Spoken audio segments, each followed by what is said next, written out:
Ook bij het programma Gewest Friesland. Dat programma liet alle week een reportage in, zodat die jet iets winnen in het programma Van Gewest tot Gewest. De meeste daarvan binnen wat Friesland al belangrijk maakt, toch Johan van der Zee, dat jaren werken had.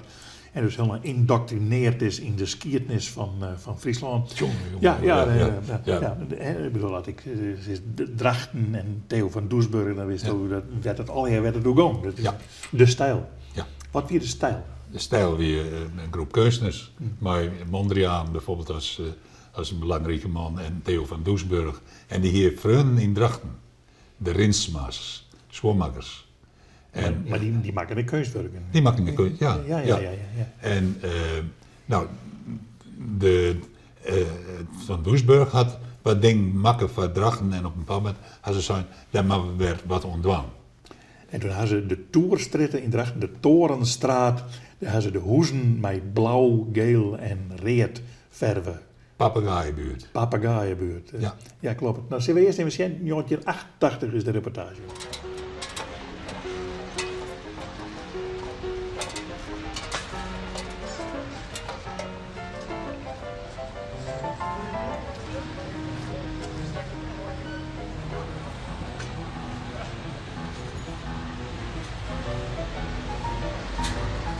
Ik vind het verschrikkelijk. Ik zou er niet eens willen wonen. Ik vind het afschuwelijk, eerlijk.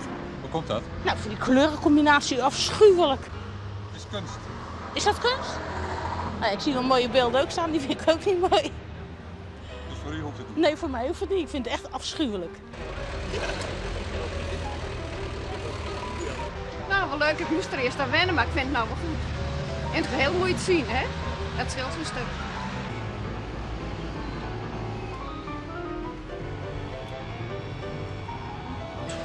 Die eenkleurigheid en die eenvormigheid die zo'n blok huizen altijd meebrengt, die is nog toch wel helemaal doorbroken, hè? Ik zou er niet aan denken om een eigen woning in deze kleuren apart te plaatsen, dat niet. Maar het geheel wel, ja. Als u dat geheel overziet ook en die lijnen die daarin zitten, ja, toch wel iets aparts. De Papegaaienbuurt. Zo werden de Torenstraat en Oosterstraat in Drachten ruim 60 jaar geleden genoemd.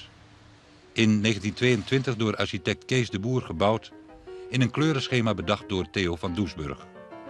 Een vertegenwoordiger van de stijlgroep, waartoe ook Mondriaan een tijd lang behoorde. Het gaat steeds om de primaire kleuren rood, geel en blauw.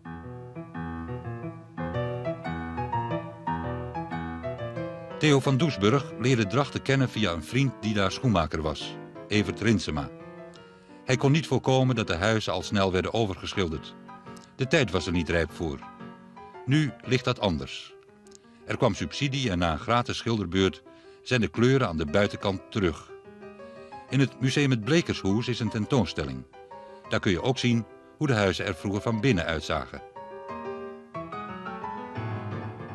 Als je dan inderdaad naar verschillende ontwerpen van hem kijkt, heeft hij zelfs de tuintjes die hiervoor dan lagen helemaal ontworpen. Hij heeft kleurvlakken aangegeven, welke bloemen er zouden moeten staan. Hij heeft zelfs de bloeitijd aangegeven van wat er zou moeten komen. En dat was heel leuk, toen we ermee bezig waren, kwamen we tot ontdekking dat het grindpad, wat voor de huis langsloopt, eigenlijk zich voortzet in de erken zelf als vlak. En toen vonden we het zonde om dus de vloeren van de kamers niet te doen.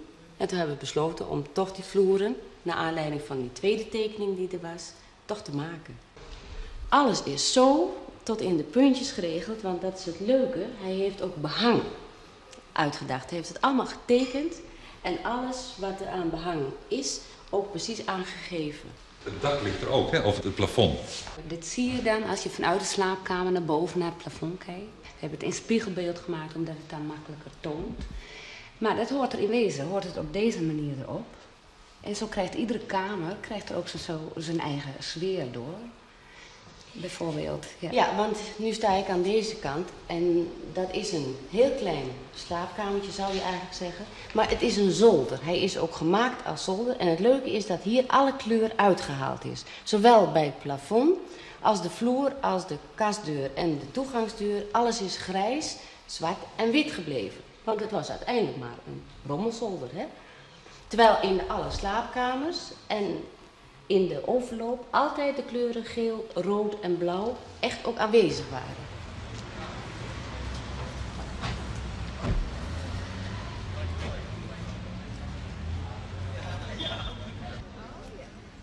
Vroeger waren de huizen van binnen ook in de kleuren van Doesburg.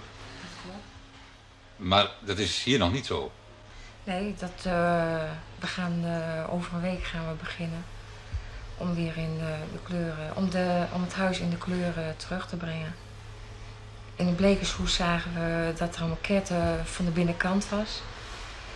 En we wisten niet dat het eigenlijk zo mooi was. Dus het hele huis in de kleuren van Doesburg? Ja. En de tuin? De tuin, als we het huis klaar hebben, dan komt de tuin ook, er zijn ook ontwerpen van. En dan gaan we de tuin ook zo doen. En de meubels? Dat is de volgende fase. In de landbouwschool in de buurt staan glas in loodramen van Doesburg. Ook de school zal worden overgeschilderd. De papegaaienbuurt in Drachten is terug in stijl.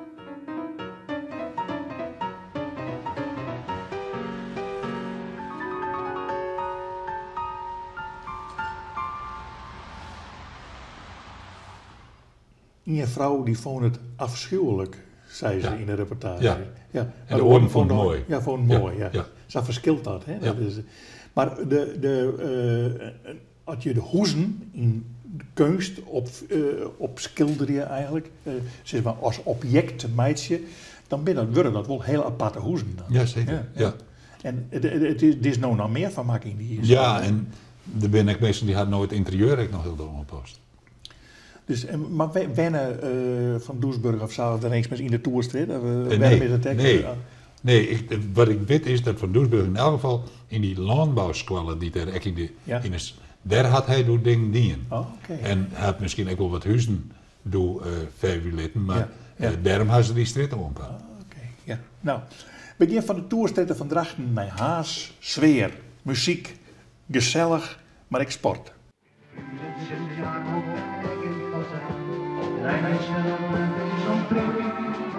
Iemand zit in een stokje dat ik als een dag, maar de hand was los van het giet.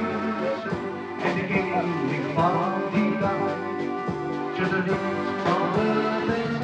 En dan wie er boven, dat wie een boven slaat. Wat die van redden, dat wie in de schermen, ja, stond het soort.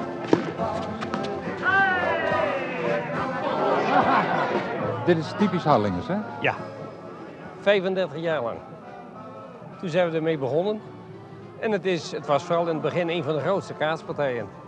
En daarna heb je dus gekregen dat Franeker er ook mee begonnen is. Maar nogmaals, qua sfeer hier in die oude binnenstad, dat is geweldig. En de spelers die geven zich volkomen. Maar wat is dat nou, typisch Harlingers? Typisch Harlingers, dat is fel, een beetje hard tegen elkaar tekeer gaan. Maar inwendig zijn ze niet kwaad op elkaar. Maar ja, het is rauw volk. Het is een havenstad.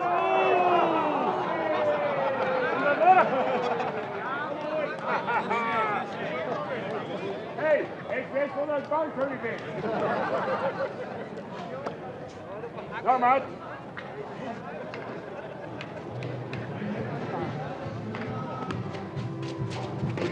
Ja! Ja, hey! Hier in de bal, daar de kaart, hoor. En dan zou ik zeggen, mensen, we gaan maar over op het Harlingers. Het beeld van Wallegeertje. Dat is niet plotseling opgekomen. Direct na de oorlog, Dico van der Meer, die altijd de Bonte Dinsdagavondtrein verzorgde, die maakte al een liedje van de Clivia van Wallegeertje. En voor 2 jaar terug, toen kwam daar een aankomende kunstenaar uit Groningen en die zei, ik maak een beeldje van Wallegeertje. En nu hebben we dan dat beeldje hier klaar, dat past in de binnenstad van Harlingen. Wallegeertje.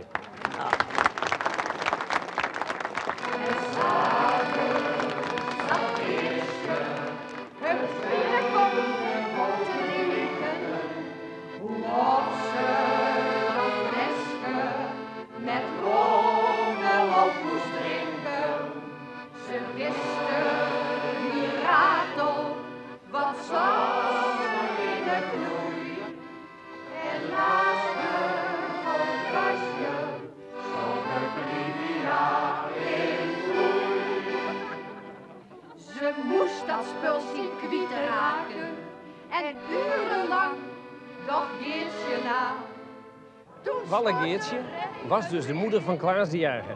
Een van de grootste kaatsers hier in Friesland. En als er kaatsen was, dan zat Walle-Geertje op een stoepje te wachten tot het bericht kwam. En dan kwam het bericht al, precies net als in Afrika, een tam-tam. Klaas heeft het weer wonnen. En dan, mijn ouders die woonden hier in de sigarenwinkel. En daar kwamen dan de cadeaus te staan. Wat ze hadden gewonnen, de prijzen. Ik heb het mooi staan. Ja, nou je.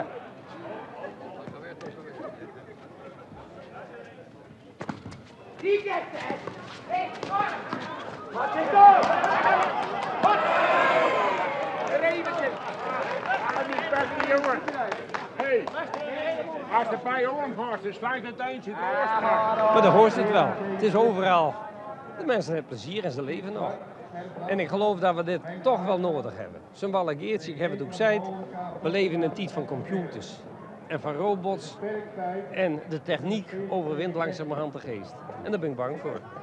En als zo'n man als Hans Zuil daar nou staat, dan geniet iedereen. Oh, dat is mooi. Dat is mooi. Gisteren zei hij tegen me, je kan niet komen, want ik heb een showtje. Maar hij is er wel, hoor. Nee, hij spreekt je nog.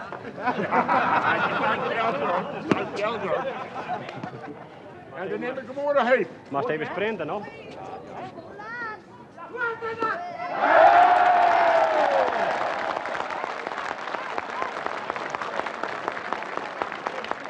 Dat is toch geweldig, hè? Zoiets.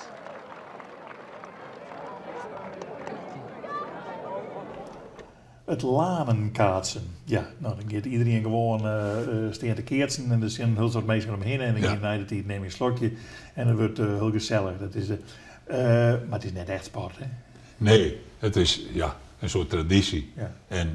En ze keertsen wel aardig. Ja. De Hadse Schuld die slaat nou even mooi een balsie. Ja, en, maar die staat daar op sandaal de keertsen. Dat zou je nog hoor de sport die hij beoefenen wordt. Ja. En dat beeld van Walle-Geertje, ja, dat had mij het lanenkaatsen te krijgen? Nou, dat zit in de lanen. En Geertje wennen in de lanen. Ja, oké. En vandaar dat ze dat erbij hadden. Ja. En dat wie een bekend hazelied. Ja. Dus die game gewoon een medje heen en dan opnemen en dan is het klaar. Nou ja, de lanenkaatsen is er dus op een bepaald moment. Ja. En dan ga je erheen.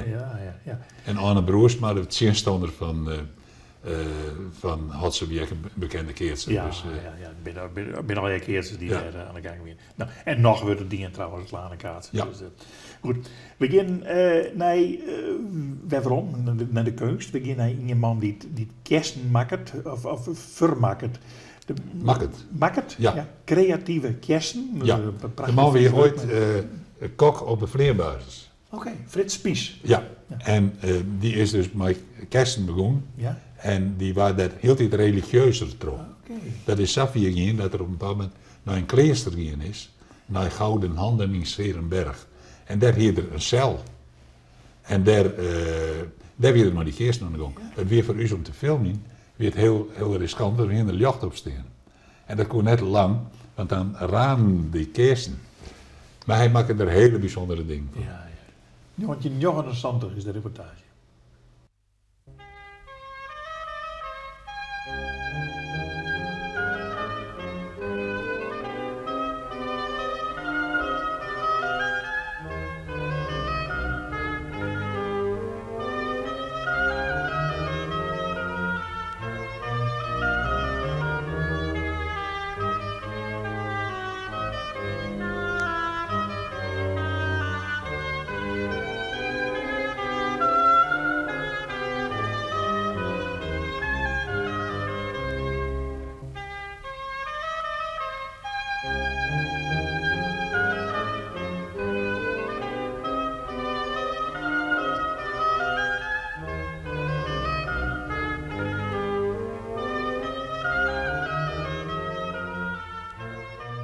Ik heb geen onderwijs gehad en echt helemaal niks van dit.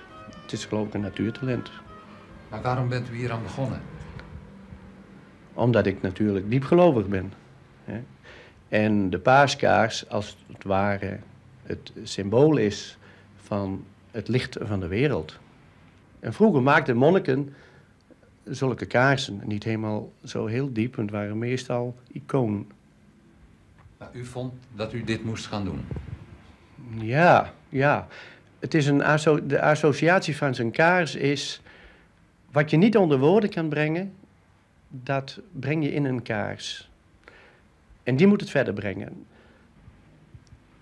Hoeveel tijd heeft u ervoor over? Tijd? Nou, ja. Jaren, hè. Over een kaars doe je zomaar een jaar. En dan moet je ook niet bedenken van, dat lukt. Nee, dat gaat meestal in de vernieling. Het gaat weer gauw kapot. Ja. Maar tot op heden, u ziet, het gaat nog. Het is nog heel. Ja, u doet er zo makkelijk over, maar... Ja. Och ja, het is toch voor de Heer, hè. Het is toch niet voor, het is niet voor de verkoop. Nee, maar het moet zo goed mogelijk, hè. Het moet zo goed mogelijk. Maakt u nou eerst een tekening? Nee, niks gemaakt. Ik ga gewoon aan de gang en dan denk ik, nou, zo groot zal het wel worden. En de ene laag op de andere laag, die stapelt zich maar op. En dan denk je bij je eigen, jongen, dat wordt wel groot, hè. Ik ga vaak naar de monniken in Zundert. En door die stilte, dan komen bepaalde dingen op je af. En daar krijg ik het. Ja, en dan heb ik weer voor een heel jaar genoeg. Ik ga een week erheen. En soms van de zomer nog wel weer eens een paar dagen. En ja, dat gaat in je eigen. Ik weet het niet. Ik kan daar geen verklaring voor geven. Maar je bent een dag en nacht met aan de gang. Ja. Het lijkt heel gek. Ondanks dat ik met dit beeld aan de gang ben, denk ik al lang aan de volgende. Hoe zit die kleur nou? Hoe zit dit? Dat gaat allemaal in elkaar om. Dat kan ik zelf ook niet begrijpen. Ook niet dat ik met jou aan het praten ben. Ik blijf denken altijd. Nou, soms wel eens gevaarlijk op weg. Vooral als je met een fiets ergens aan de gang bent. Nou, dan wil het best voorkomen dat ik door een rood stoplicht heen ga. Dan ben ik er helemaal af. Ja.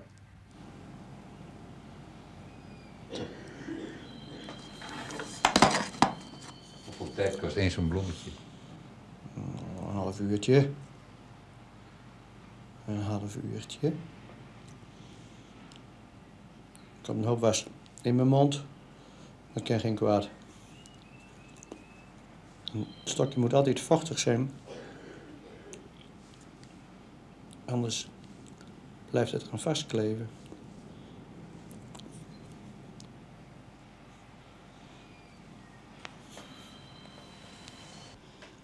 En zo'n gezicht, hoe gaat dat? Dat gezicht, dat komt uit één stukje. Dit gaat gewoon uit één stuk was. Alleen dan gaat het juist om de neus en de ogen. Hè? Dus als dit hele gezicht gewoon rond is, neem ik de achterkant hier van die ivoren stokje. Daar druk ik 2 gaten in. En dan moet het weer opgevuld worden. Weer met zo'n klein draadje. En dan begin je een oog uit te tekenen. Een oog en een neus. Dat moet de hele persoon zijn. De mond en de wengen, en dat valt allemaal wel mee. Maar de ogen en de neus. En dan is dit het kind. Dat moet later weer opgebrand worden. Dat moet er weer uit. En dan moet dat kind hier tegenaan liggen. Dus dat wordt ook een beeld van 80, 90 centimeter.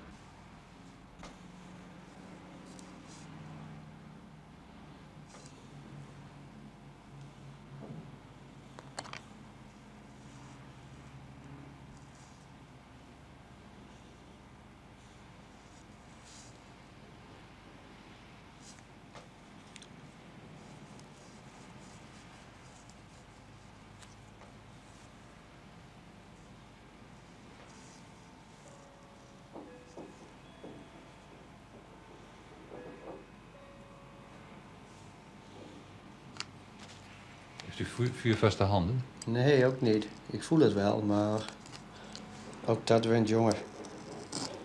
Dat wint allemaal. Als je maar ziet dat het lukt, hè? En dat wordt het wel. Maar als je ook je handen, je mond heb je echt helemaal nodig. Dan heb ik mijn pink nodig voor het inbuigen.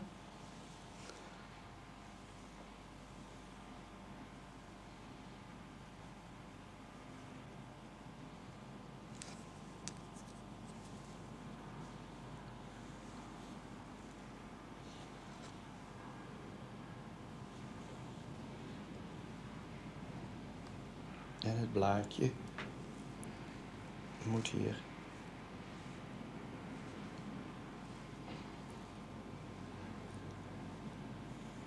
Ook weer op. Heeft u nog wel eens een hekel aan dit werk? Nee, nooit. Nee, het blijft altijd boeien. Nee hoor. Dan kan je er beter mee ophouden. Och, ik heb vaak muziek aan, hè. En dat inspireert weer. Dat geeft weer door, gaat weer door. Wat voor muziek? Nou, meestal uit de Abdijweg. Het is meestal of orgelconcerten. Dat is net een half klooster hier. U had eigenlijk wel zo'n monnik willen zijn, dacht ik, hè? Ja, dat zou kunnen, hè. Maar ja. Je hield toch ook van een vrouw, hè? En dan kan het niet. Maar je ziet leken, die kennen toch ook wel op godsdienstengebied toch nog wel wat bereiken.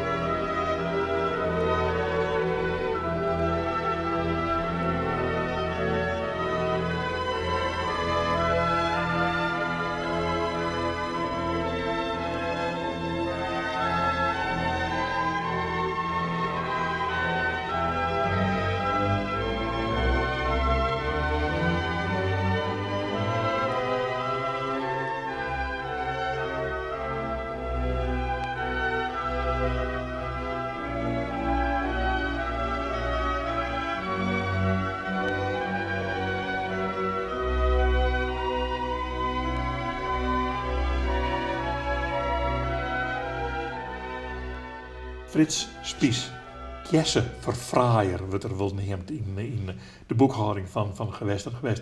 Maar hij maakte ze dus echt om... En in de kerken, in de Bonifatiuskerken, steen kersen van Frits Maar het is Spies. toch hartstikke zonde dat er de brand in steekt en dat die dingen naar de blik. Ja, dat gebeurde ik net. Nee. Die bleven daar gewoon steen Ja, als een mooi ding. Oké, dus en daarmee wordt het dus kunst omdat het bewaard. Ja.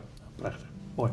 Dat is een reportage uit van Gewest tot Gewest. Jontje Jochen en Sander. Wij laten alle weekenden reportages zien uit van Gewest tot Gewest. Door in het programma Gewest Friesland. Door we takken weer rond dan dag.